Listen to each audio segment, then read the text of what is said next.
সম্মানিত দর্শক, আজ আমরা একটি অত্যন্ত গুরুত্বপূর্ণ বিষয় নিয়ে আলোচনা করব। সেই আলোচনার বিষয়টি হলো এই, আমরা দেখি ব্যক্তিগত জীবনে, সামাজিক জীবনে মুহতামিম বলেন, ইমাম বলেন, খতিব বলেন, কমিটি বলেন, সর্বসামগ্রিকভাবে এই বিষয়টি নিয়ে আক্রান্ত মানুষ হয়ে রয়েছে।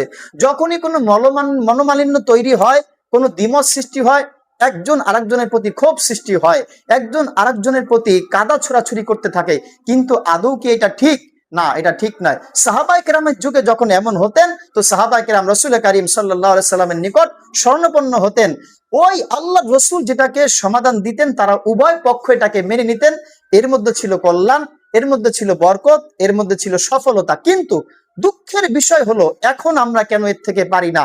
আমাদের মধ্যে যখন কোনো সমস্যার সৃষ্টি হবে, আমরাও আমাদের থেকে বড় যারা রয়েছেন, যাত্রাবাড়ির শায়েখ, মাদারীনগরের শায়েখ, এরপর হাটাজারি থেকে প্রয়োজন হলে, এবং মুফতি আবু সাইদ সাহেব রয়েছেন, আব্দুল মতিন সাহেব রয়েছেন, ওনাদেরকে নিয়ে আমাদের সমাধানে আসা উচিত।